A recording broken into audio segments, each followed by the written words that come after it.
Welcome to the Fish House Nation podcast. We're at the St. Paul Ice Fishing Show. I got the pleasure, I just met this guy yesterday. It's Joe Holland from Joe Holland Fishing on YouTube. You're on Instagram, you're kind of everywhere as Joe Holland. I think there might be some people, you're an East Coast guy, so your main areas where you're fishing is the state of Maine. Just tell people a little bit about yourself. All right, so now I just ice fish for the most part. I used to fish the FLW Pro Tour, travel all over the country chasing bass, those big green fish, and then gave it up for the family business. I run an ice cream shop. I own an ice cream shop in Maine. It's the best business to be in. Put a smile on everybody's face at all times. So that's, but it's seasonal. So like we crank. It's a lot like this region where you guys get the tourism for the summer and you got to make your money when you can. And then, but come September, I lose my help back to school. I have a lot of high school and college kids, and the industry slows down. So I call it quits, and then now I just ice fish. Right. So I'd started my YouTube channel originally. It was called Average Joe Series. It gave anglers that were trying to break into the pro ranks inside look into the pro tour, and it wasn't like what everybody was portraying at the time. Like guys were like kind of being elite about it. They were only telling people the glory stuff of it. I was sleeping in my truck, trying to scrap together 2 nickels to get enough gas to go pre-fish different parts of the lake. It was a challenge. So sleeping in my truck on the road, driving 20 straight hours, leaving work, like 40-hour week to fish a pro tour is a lot different than people thought it was. So I gave them like the inside look, because like out of the 200 or 250 field, 50 of those guys are like trust fund kids that have never worked a day in their life. 50 are like older pros that are just career guys, and then there's like 100 other guys that are like struggling. They're grinders like me and like trying to make it. So I did that series to start my YouTube to try to bring in some sponsorship, but also like get the word out, in case somebody's thinking about being a pro, and stuff like that. And then when I stopped fishing the tour, I kind of just shut the channel down. But then when I took over the ice cream shop, it gave me that time to get into ice fishing, which is like huge passion. I love everything about ice fishing. And then I brought the channel back on, and it was doing okay. It was a hard transition.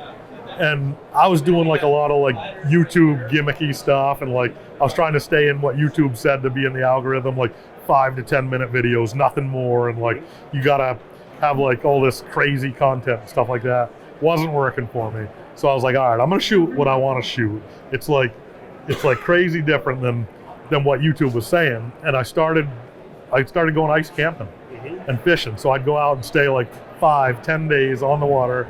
And then when I went to edit it, I couldn't put up 5 to 10 minute videos. So it was like 45 minutes to an hour and 10 minutes, which was like not cool for YouTube at the time. Now it's the reg. Right. Now it's like what people that want to sit and watch a video, they want to invest some time into it rather than 5 different 5-minute ones, like quick hits. So I did a series. I think it was only a 2-part series. I went for like 5 days. It was like the best content that I could produce at the time, because I'm doing my own shooting, my own editing. Right. I'm flying a drone. I'm doing underwater footage. I'm doing overwater footage, hat cam, chest cam, tripods all different ways. I got really nice wild brook trout catches. I got drama because the slush came up overnight one night, and I'm standing in like this much water, can't get off the lake. I'm in the wilderness, like trucking all this stuff in. It took me like a week to edit these edits, and like I trimmed it down. It's the best thing I could possibly do. Couldn't do any better. Throw it on YouTube, did nothing.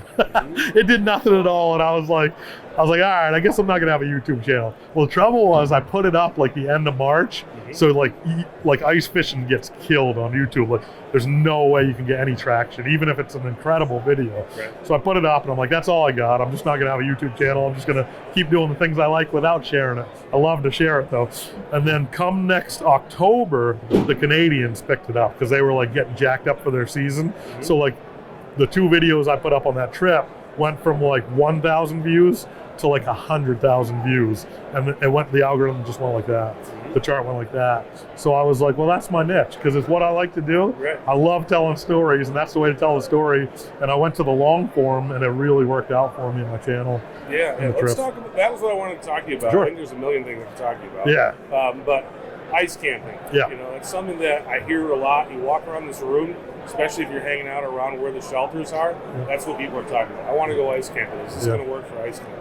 If someone's thinking about getting started in ice camping, what's your best advice? Oh my God. So the first thing and the best advice I can give anybody thinking about it is do it.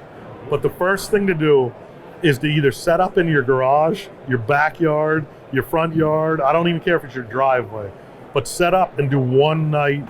Pretend you're on the lake, but do one night at home first. Yeah. Like preferably outside. You don't like, but if it's all you have is your garage, and set up, cook there, like do everything but fish just for the night, so you can see your comfort level. It's way better than going to traveling an hour to the lake, getting set up, and then learning what you don't have, what you didn't forget, what you forgot, and learning your comfort level. So you might not be warm enough, but if you do it at home and that safety net, like the first just one night, you're going to be like, okay, that was warm enough for me, I'm good. Or all right, I need some more heat source, or I should have like more pots and pans, or I should bring utensils. I forgot my toiletries, stuff like that. So like my best advice is do it one night at home first, that's great advice. And everything except the fishing part, obviously, But that'd be the first thing. And then the second is stay in your comfort level. All right, so like I don't get cold, like I'm super lucky. I never wear gloves. I can handle really cold temperatures, but I have a lot of people who can't. Don't try to be tough. Don't be like, well, this guy does it this way. My comfort level is different than other people's comfort level. So find your comfort level and stay in it. So if you need more heat, more clothing, more room, do what works for you out there. There's no written thing to say like this is the only way to do it. There's so many different ways to do it and get in your comfort level. Let's talk about a gear list. What are some things that you're like, you have to have? All right, so I literally do still have a list, even though I've done this like 100 times, ranging from 3 to 15 days trips. And I still make a list like every trip. I should have like a computerized one that I print, but I kind of like change it up depending on what I'm fishing or filming. But all right, so the first thing most people are gonna need is a heat source. Bring a heat source, and if you can, if you're in extreme temperatures like I am, like I'm in 40 below zero, a lot of times 20 to 40 below zero in northern Maine, a heat source and a backup if you can. Even if you're not gonna run your heat, like I don't run my heat at night a lot of times, but I'll use it like in the morning to take the chill off, warm up my boots. So heat source, super important. Backup heat source, super important. A lot of guys are bringing like the Garmin InReach when they're doing this wilderness camping like that, but some things that you don't want to forget, like that are really easy to forget, just a table to cook on. Like I get one at Lowe's. I got one at Lowe's and Home Depot. It's like I think it's 4 foot, and it's only like 2 foot wide. But it's amazing just to get your stuff like off of buckets, off of totes. Have a table just to cook on. Cook stove, you got to have that because you're cooking all your meals. It's a camping trip. Don't forget your little bottles of propane if that's what you're using to cook with. And then I actually made a floor for my tent.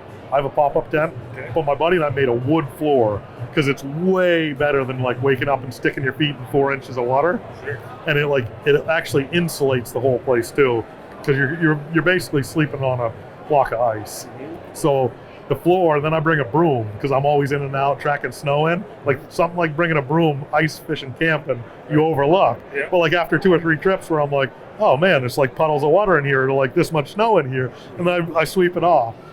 I bring a cot, get a comfortable cot. Like I'm a big guy, I got a cot that fits me, so it's super comfortable. And then having like some sort of foam pad in between you're in your sleeping bag, your foam pad, and then the cot, it keeps things so much warmer because like when you're up off the ground, it's like a bridge. It freezes first. You get that cold air under you. So you can block that off. Like I throw like my clothing under my cot. I throw stuff so there's not too much cold air under my cot. And then the sleeping bag's super important. I have like a big thick Cabela's one from like 25 years ago. It's just cotton or cloth. It's not one of the fancy ones, but that's super important. So I run hot when I'm sleeping. So it's been good to me. Like the coldest night I've slept was 45 below, and that night I actually threw blankets over top of it because I was a little bit worried on that night. Yeah, that's crazy out there in that kind of temperature. That was the coldest I'd seen. So you and I both kind of have the same type of girth. Yeah. So how about food? Like what do you like? Oh man, so I always say, because I hunt too, and I always say that you can tell the good deer hunters from the bad ones because The bad ones eat hot dogs while they're ice fishing. So, but I am fortunate enough, even when I don't get a deer, I have enough friends that get deer, moose, and bear. So I'm always bringing like really good protein for dinner that way. The most important meal to me is breakfast. Like, I love breakfast. So I got a pot, a percolator going, because there's no power. Like, you could bring like a Jackery or generator, but I'm in wilderness areas. Sometimes they don't even allow generators, like in the Allagash region. So percolating coffee. And a lot of times you just melt in snow, because you can only bring so much water, you know, but you can always melt snow. And I don't like drinking lake water for several reasons. Right. But so breakfast is always huge for me. I'm always a couple eggs if I can, toast, and then like I bring up cut up already home fried potatoes with like peppers and onions in it, and that's pretty well breakfast. Lunch is like hit or miss. It's, if I'm catching fish and I want to stop and eat some, I'll eat some of that. Lunch a lot of times, because the daylight we have is not even 8 hours, you know what I mean? So if I'm eating breakfast at like 6 a.m. before sun up, and then it's 4 o'clock, it's already dark. So a lot of times I'll eat dinner at like 4 or 5, you know. So sometimes I'll skip lunch, but always cooking good meals. I actually cook better on the ice when I'm winter camping than I do at home. Right. Yeah, home, like I'll throw something in the microwave or open or pop a can or something like that. But when I'm on the ice, like I'm cooking like gourmet meals with deer and moose and like potatoes, peppers, onions, all these spices, because like you have time and you think about it, and food tastes 100 times better when you're camping.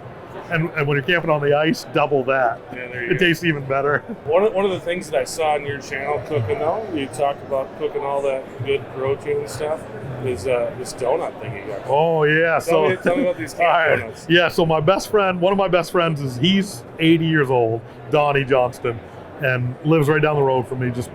He's just one of the best people in the world. He's been taking me up in northern Maine on a camping trip every year and like really teaching me how he was taught 60 years ago by a guy that used to bring him on these trips. So Donnie's been nice enough to take me on these trips. We go 10 miles down the west branch of the Penobscot River in a canoe, and we set up camp, and we'll like metal detect old logging camps, and we'll do salmon fishing. It's fly fishing only, and then we shoot partridge too, because it's like perfect time of year. Well, he's got this recipe he keeps in his wallet. It's folded up. He's had it in 20 years. Somebody's got to take a picture of that. We got it. We got a picture of it. Yeah, no, we posted a picture of it. And this last trip, we did it on film.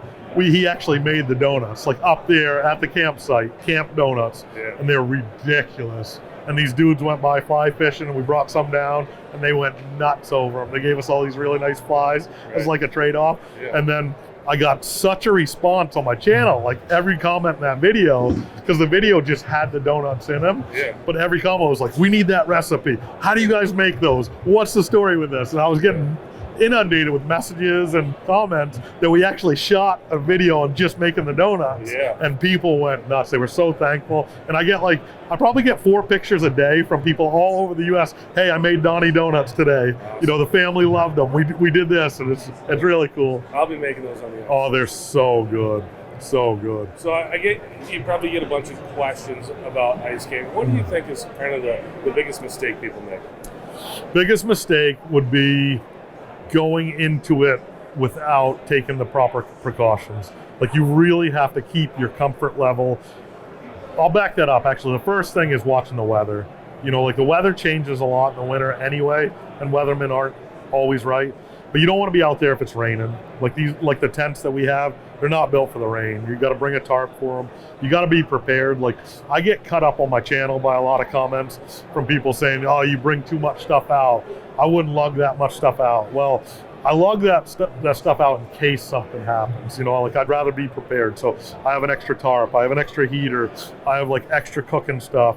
I have like stuff that's going to keep me warm, stuff that's going to keep me dry, extra boots in case I get wet. So like the biggest mistake people would make, to answer your question, would be just not being prepared. You know, like the old Boy Scout motto, always be prepared.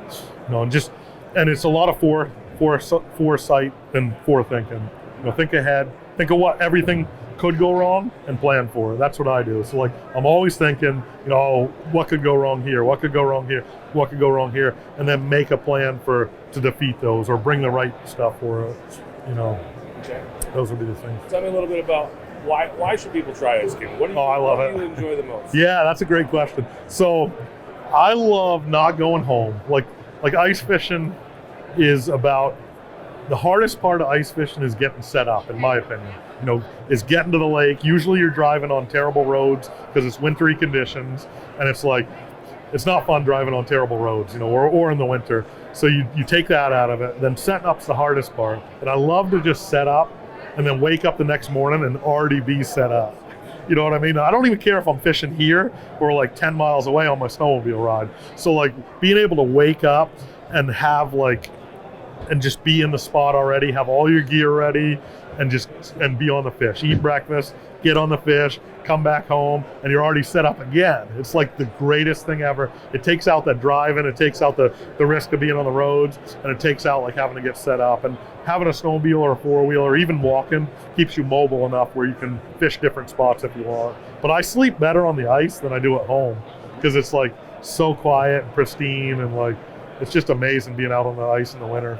Very good. Yeah. Joe, I appreciate you coming on. Sure. I know you got other places to go and other people to talk to, but appreciate you giving us some of your time. And I look forward. I'd love to have you on again sometime. Anytime. We can do the telecommuting thing and Yeah. have you on, because and just watching you and seeing your personality and all the information you have inside that noggin, I think it'd be really fun to be able to share that with Chris, thank you so much. Anytime at all. Yeah. Appreciate it. Joe Holland from Joe Holland Fishing, YouTube, Instagram, everywhere you can find him. And I really recommend going to his channel. There's a lot of information, but a lot of entertainment too. It's a lot of fun. Cool. Thank you.